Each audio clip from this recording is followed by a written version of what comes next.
Hello and welcome to the CIPS Queensland podcast, where we interview Queensland professionals to get an insight to their careers, their highs, their lows, their wisdom and their advice. So let's check out today's podcast guest. This week's podcast guest is Stephanie Duncan, who is currently the General Manager at Stanwell here in Brisbane, Queensland. This woman is a superstar. She's been a single mom over the last 9 years in her careers.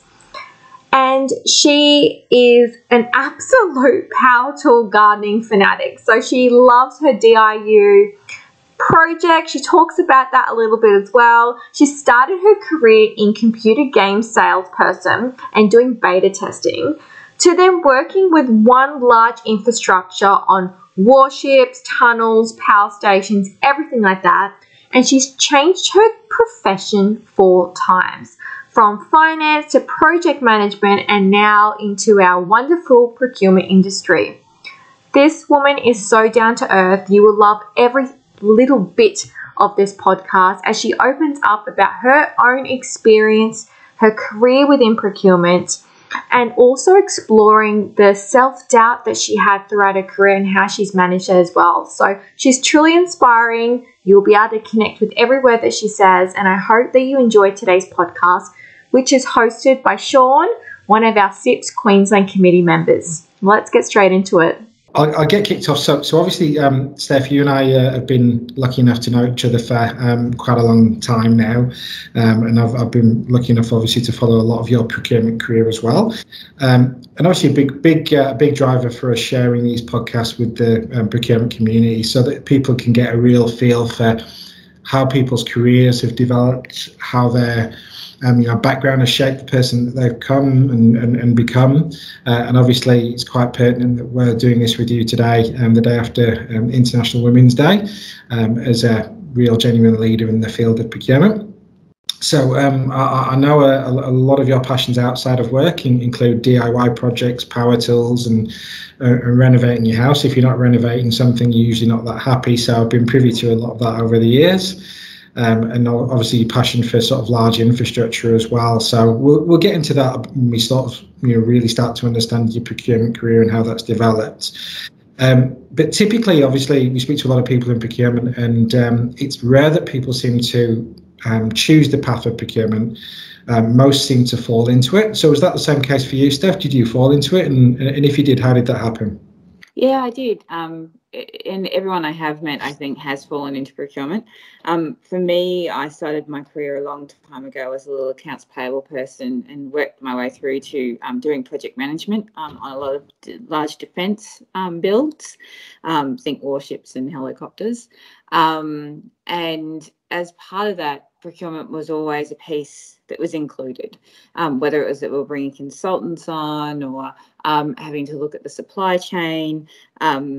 So all of those aspects were sort of an everyday thing for me. And when it came time to leave that government realm and foray across into private industry, procurement just seemed like the right fit. And it took me all of about 3 weeks to find a role in procurement because it was just that perfect fit for me. Fantastic. And take us on that sort of journey then. You obviously recognised that procurement was the right profession for you, and that's after an early career. I think you started out in computer game sales, didn't you, as a tester? Yeah, that put me through uni whilst I was studying biotech and microbiome. So a very different career path I had thought for myself.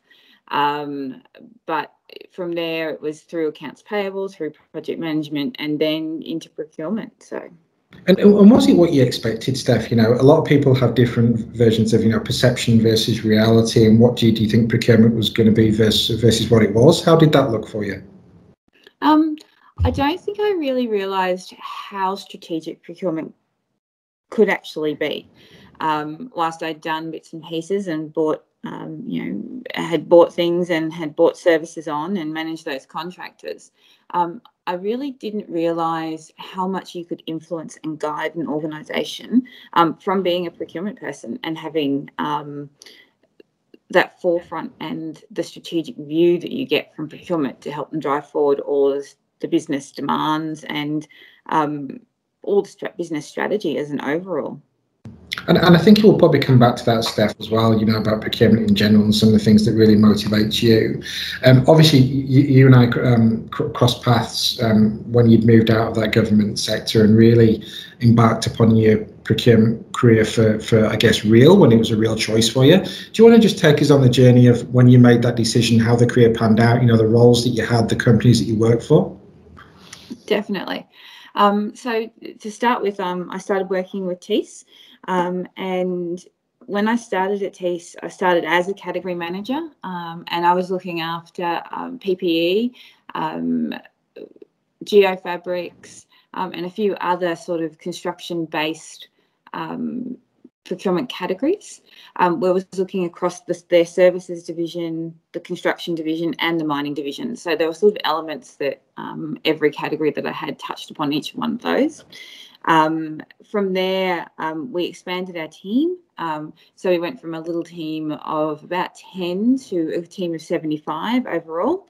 And I started leading the site services and professional services portfolio group for TEAS at that stage. So that was looking after all the engineering services, legal, pretty much anything with service in the title, and then all the site services, so electricians and plumbers, all those sort of minor, well, not minor, but all those sort of generalistic trades that we would have across the different construction builds. And I think something really interesting to the listeners with that, Steph, because I remember your time at TEAS very, very well.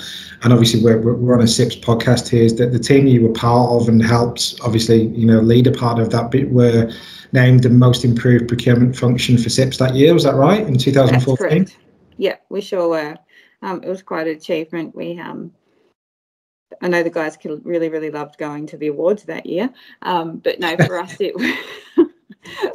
it was I guess that celebration. Like it was really important for us to have that celebrated, and the awards were a great way to be able to have that done. Fantastic, and obviously some good successes there, and I think most people in the industry will know that, you know, obviously the parent company to TEAS actually restructured that whole business, which quite sadly saw that team and procurement, I guess, environment pulled apart, moved to different parts of the business. So do you want to tell us a bit about that time for you and then that transition of, you know, what was going to be next? Yeah, it was a very tumultuous time, actually. We went from when I put the portfolio services group up, we made $23 million worth of savings in our first 6 months. So we were full go, and everyone was full tilt. Long hours, but it was all because we had a passion for what we were doing and we could see the results that we were getting.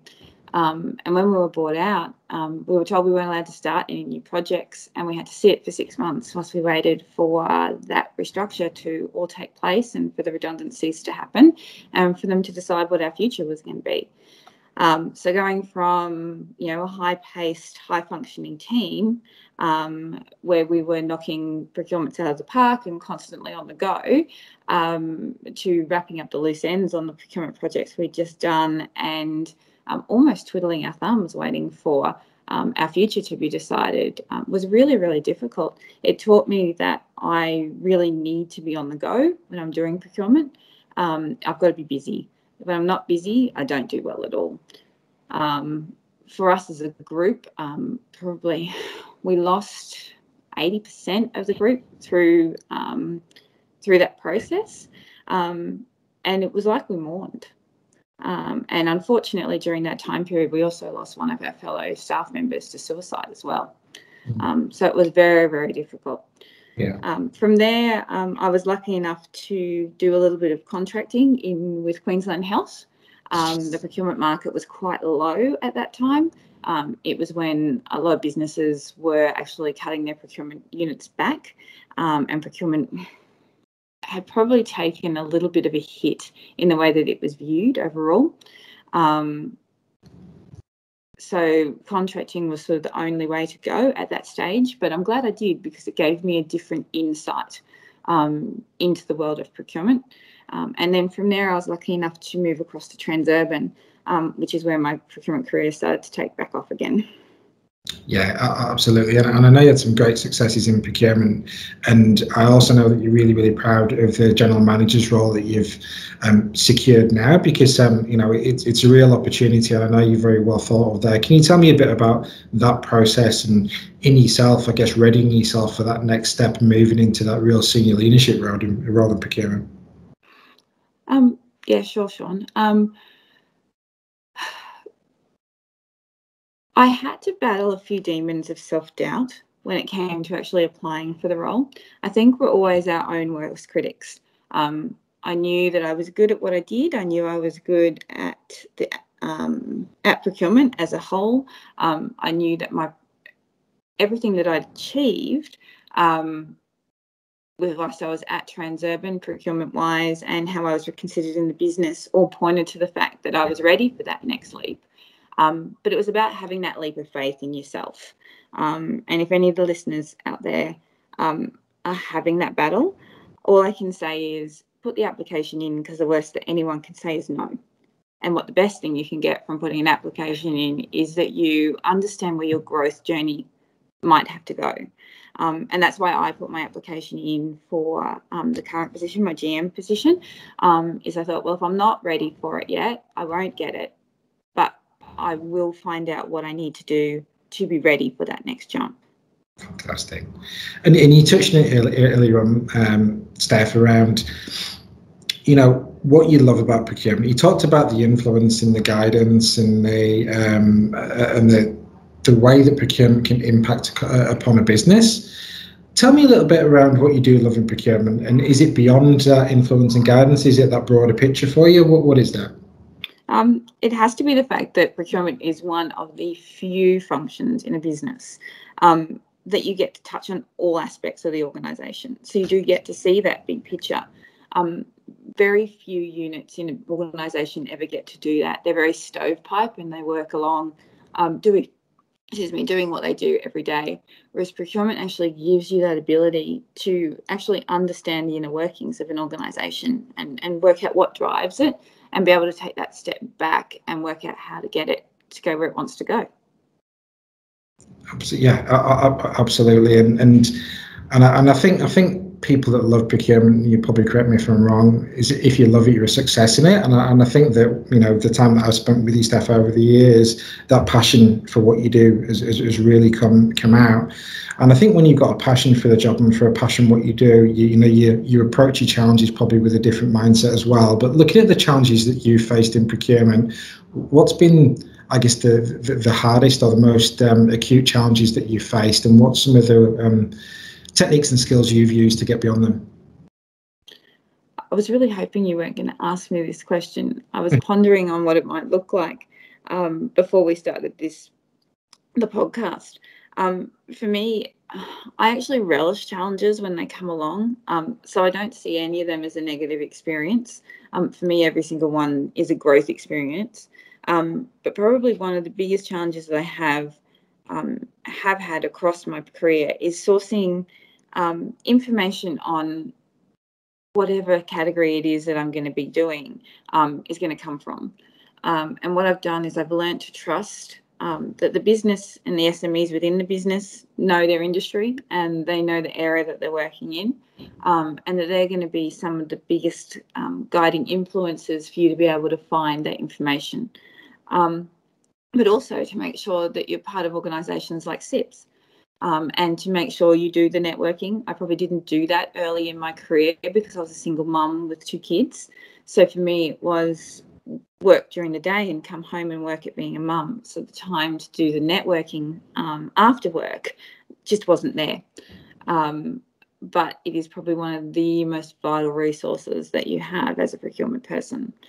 So even if it's only 1 or 2 events that you can get to during the year, they might be the 1 or 2 connections that you just need to make life that little bit easier.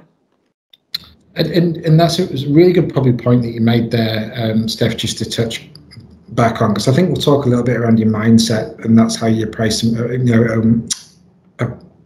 or looked at some of those challenges in procurement. But obviously working as a single mum with custody of the child and children through the early part of your career and studying. Do you think that really galvanised you as a profession and really prepared you for, I guess, your career in later life, that you had to go through that? I think absolutely. I think time management became a huge thing for me, making sure that I wasn't procrastinating and the time that I had was used positively, because it meant that I didn't have to bring work home to the kids. I certainly learned how to work smarter rather than harder during that time period.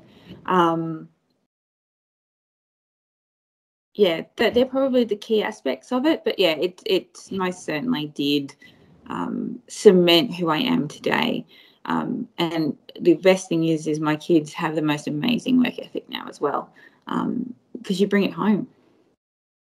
Yeah, absolutely. And I think what's resonating from the conversation so far, Steph, is that organisational strength that you've got, using your time properly, that general personality that you've got. You approach challenges with gusto, and you're ready for those challenges because you enjoy them, and that probably gives you the energy and the drive to actually deliver upon them. There's obviously a lot of young people coming through early in procurement that will look up to people like you that have really developed your career and really reached the heights as you have. Going back to your sort of 20-odd-year-old self, what's the advice that you passed down when you were starting out? There'll be young people listening to this, really looking to take advice from you as to the key takeaways, what they should do for their career and what they should think about in procurement when they start out. There'd probably be two key pieces of advice I'd give Sean. The first would be, don't be afraid to seek mentors.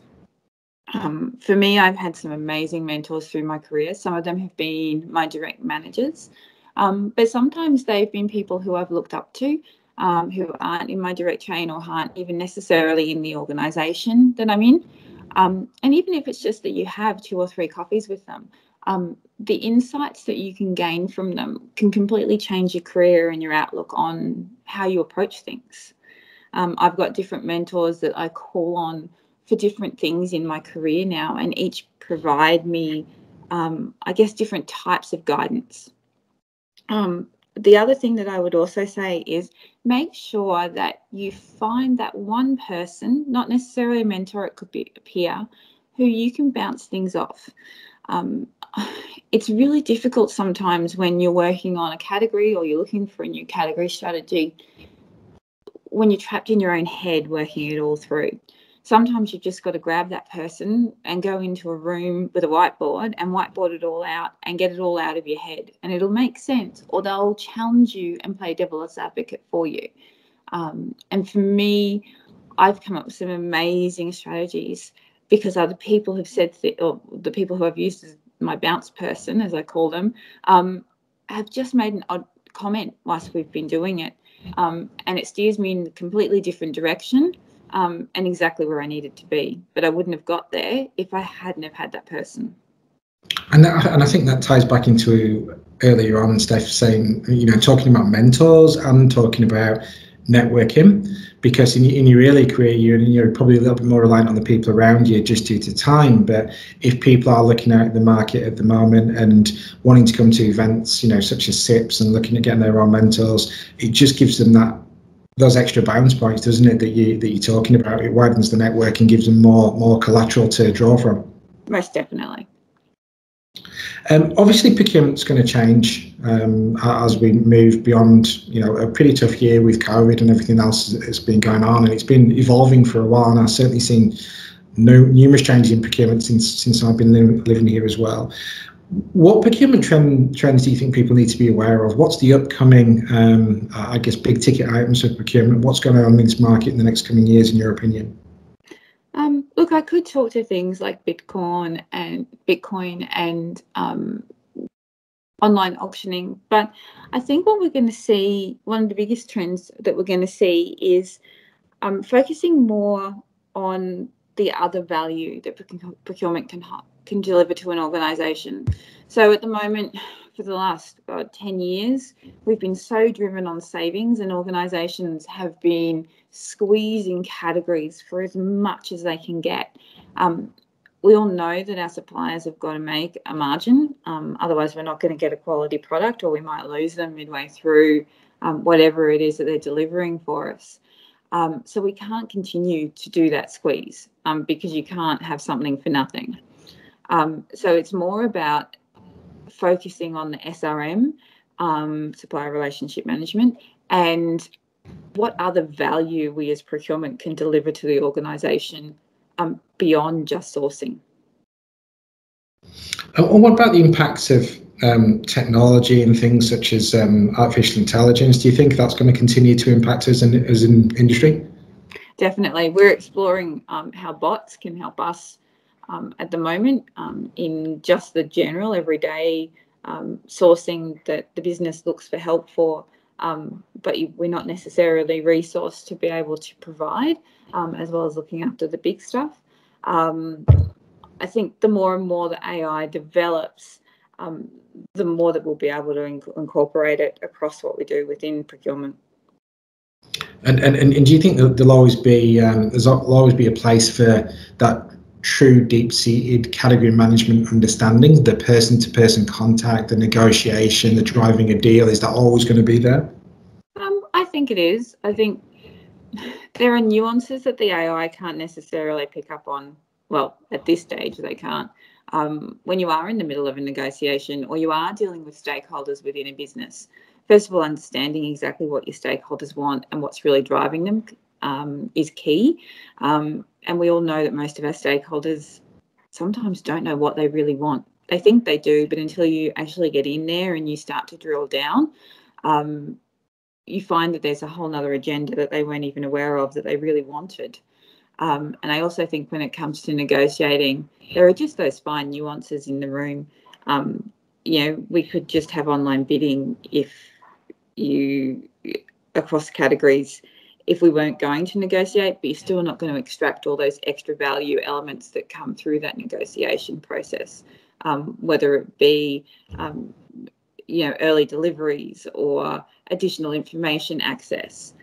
You still have to have all of those negotiation points. Yeah, I couldn't agree more. And I think from what I'm seeing as a humble recruiter in the industry is a real sort of dual team of technology and AI and bots as one team, and then the depth of category management and leadership still coming through.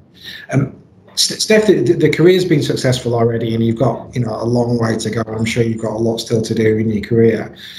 Tough questions these, because it's hard picking certain things out and specifics. But thinking back so far, putting your rose-tinted glasses on, what's a highlight for you? What's really stood out? And I guess, what are you proud of in your procurement career so far?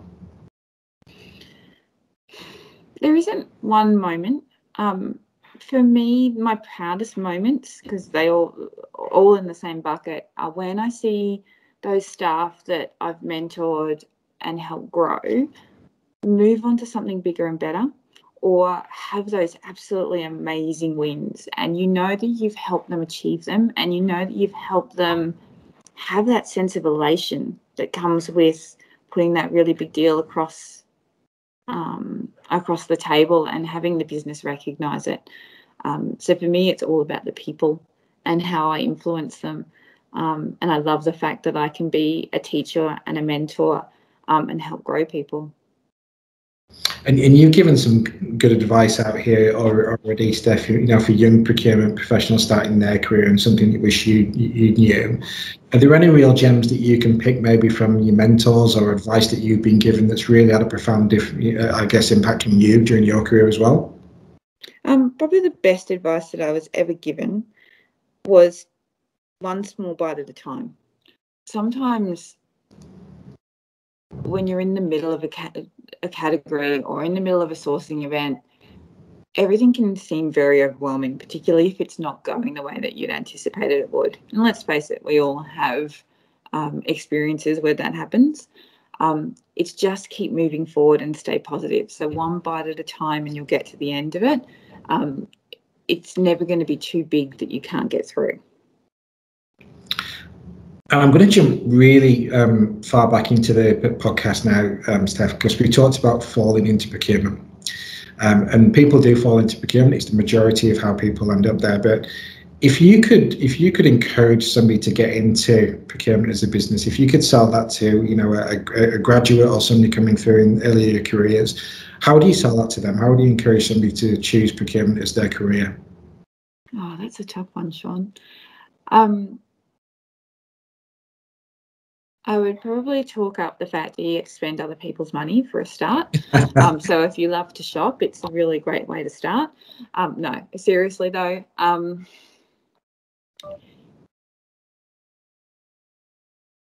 I would encourage them to consider it if they liked a career that was going to give them challenge and constant change, because procurement gives you exactly that. No one thing is ever the same as it was the last time that you did it. The market's constantly changing. Businesses are constantly changing. So if you want a career that's going to keep you on their toes, then procurement would have to be a must, and that would be my selling point to them, I think. Fantastic. Well, it's been great to speak to you today, Steph. I think you know, you've had a great career, as I said so far, and you know, I only hear good things about you, and I've enjoyed spending time with you over the years. And I'm sure, you know, our relationship will continue. But I think on behalf of everybody from CIPS and everybody that will listen to this podcast, we just all want to say a big thank you for your time today. Thank you very much, Sean, and thanks for giving me the opportunity. Pleasure.